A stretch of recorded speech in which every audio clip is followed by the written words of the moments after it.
Hello and welcome to another walkthrough by Commander Ogden. We are going to be talking about farming, and I thought a good thing to start with would be to farm monsters. I don't know if you can hear that. Sound might not be loud enough, but there are monsters outside. You can hear them possibly growling. Maybe we can see a few. See, there's monsters roaming around. Now the way to farm monsters is very simple.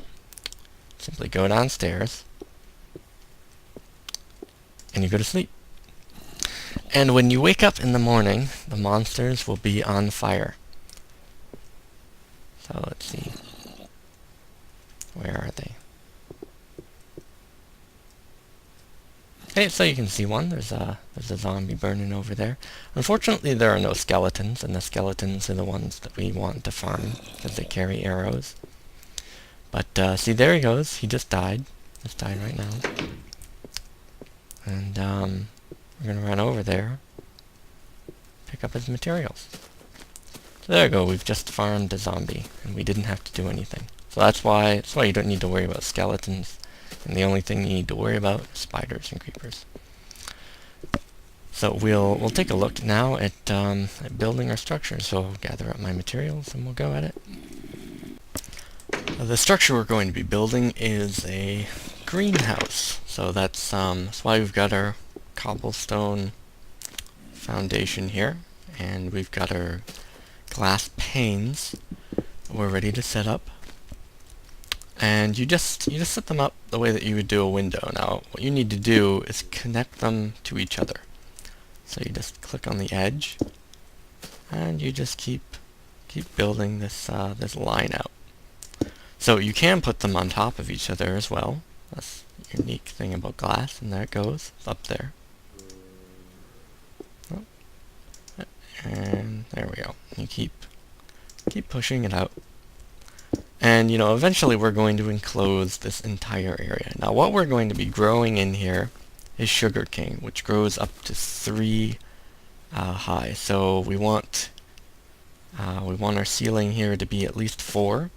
Right, so that we can close it off, so that spiders can't get in. And the whole reason that we're doing this is to prevent any sort of monsters from attacking us while we're going about and gathering our materials. I mean, everything can be done from the safety of our little home here.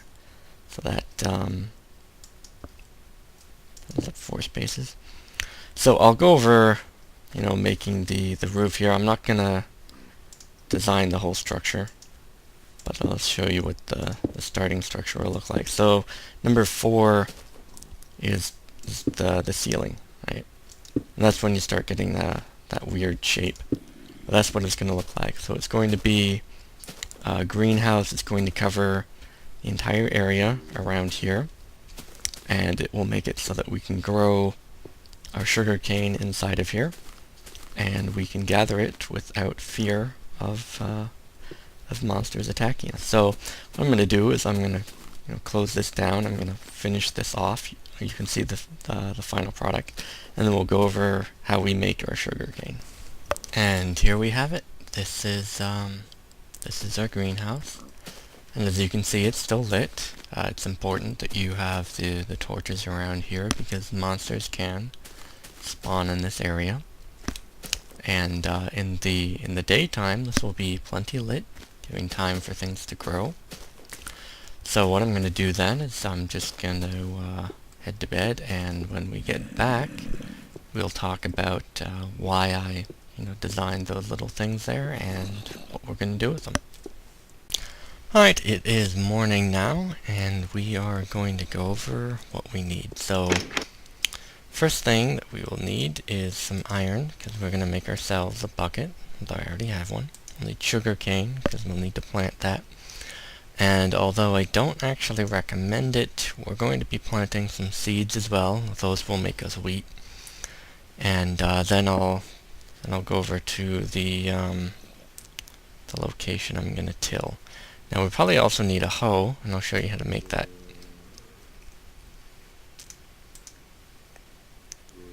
So where's our cobble? I'll pick up some cobble. The hoe can actually be even wood. It doesn't really matter. You won't use it very often.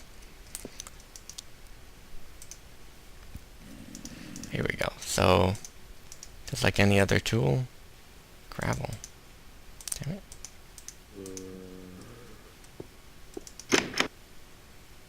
There we go. Sorry about that. Okay, so there we go. So that's the hoe that we can make. I don't actually need another one, but that's how you make it. You just pull it out of there. And if you're not aware of what sugarcane looks like, I will go show you right now. So there's some sugarcane growing over there, and it can even grow right on the sand. It doesn't matter where you put it, just as long as it is adjacent to water at the same level. And it does need to be at the same level, and we'll talk about doing that. So we've gotten our sugarcane. Just gonna hop up here, and I will be showing you how to make a bucket. So you need iron for this, so make sure that you have some collected. Open up your table. So a bucket, it's just 3 pieces of iron like that. Now you do probably want 2 buckets, because it'll make this go a lot faster. And this is why we needed our water supply. So we're heading over here, and typically water supply from lakes is infinite, so you can just keep pulling it out. And we are going to make our own infinite supply.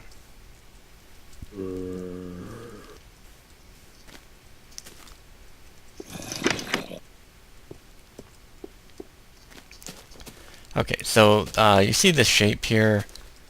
This is 3 squares wide, or what you've dug around is 3 squares wide. And the reason that you do this is so that you pour water in this way. And you see that it makes a stream. You pour the water in this way, and then you see that it's perfectly clear. So if you take from the sides, you'll see that the stream starts again. Right? But if you take from the middle, it just fills itself back up. So you've got your infinite water supply right here. You can easily transport it to any of the locations that you want in this greenhouse, to make more complicated water systems. So we've got our hoe, and just a note here, when you've got water next to something that you have tilled, it becomes a darker color. So we'll wait for that to become a darker color. And in the meantime, and again, you can put this right on the grass. You don't need to till it or anything, but it does need to be adjacent. And you get 3 of them every time that they grow.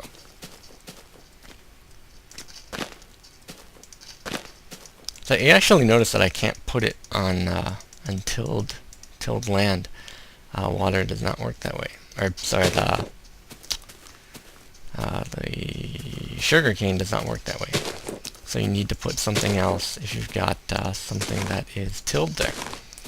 So on the corners, I shouldn't have done that, but on the corners you can't put it either. It has to be directly adjacent to water, so that won't work, which is what we have our seeds for. So we might as well use all of our space available. Now I don't recommend seeds because all they do is they give you wheat, and wheat is just a less efficient form of food. Takes a while to grow, can be a hassle, and you're better off just killing off cows and getting their meat and using that instead. So there we go. So I'll show you where to get seeds. I might not get any, but I'll go over here and find out. There's my good old iron door. Okay, so you get seeds from these things here. Just bust down the grass, and hopefully you've killed enough grass that you found some seeds, because it's pretty rare.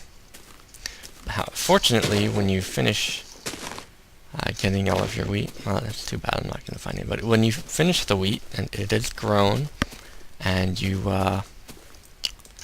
gather it up, it gives you seeds, so that should be good. And here we go. So you can see that this is a different color.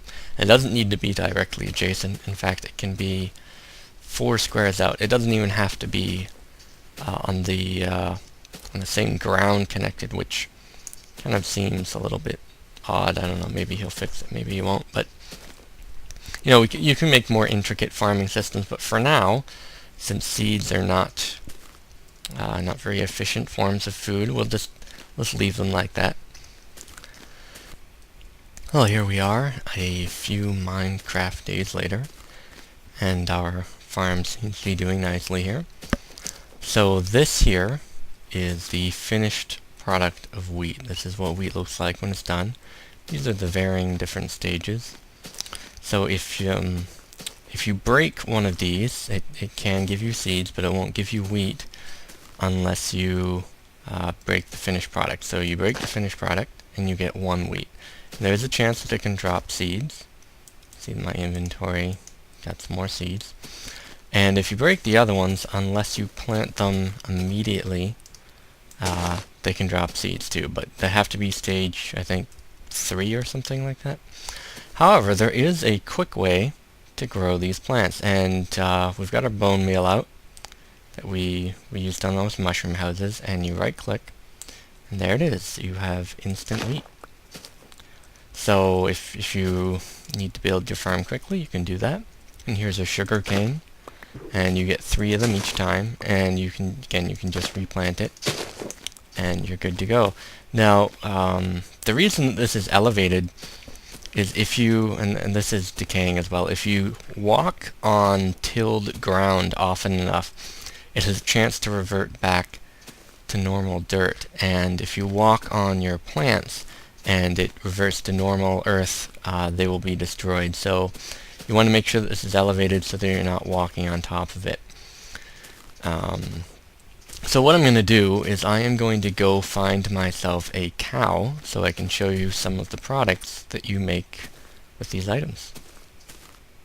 A quick note before we head out though, your ceiling, since it's made with glass panes as opposed to glass blocks, is open area, so you can fall through. Spiders cannot get in, and other monsters will not spawn up there, but the game will determine that you have open area leading into your house if you don't close the door. So make sure that you remember to do that if you use glass panes.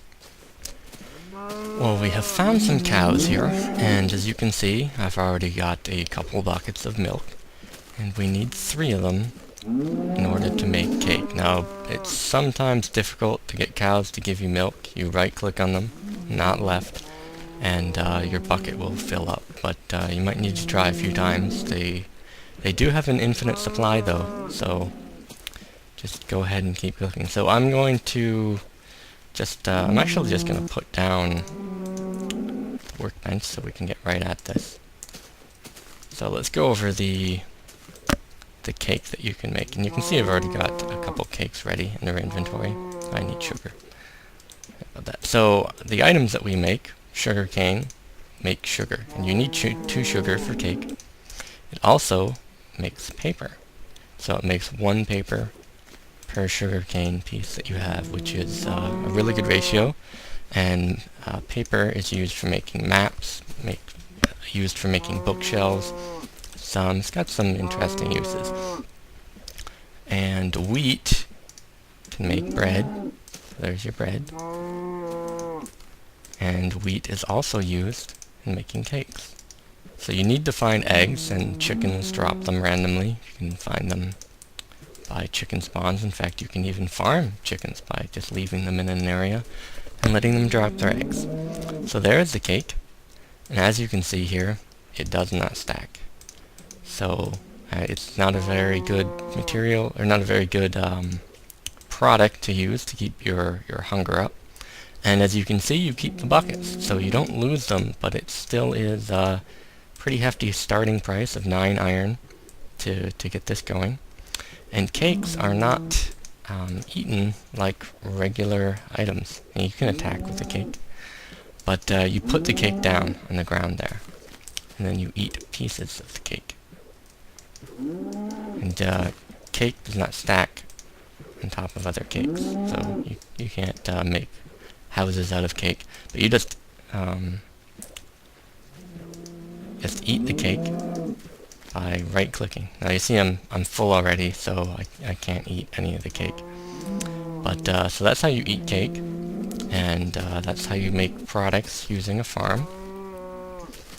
And next time what we'll be looking at is our spelunking, so our second volume of spelunking. So hopefully you've used your watchtower to good effect, and you've found some caves around your area, and you've dug them out to that first deviation, and are ready to get started on the next step.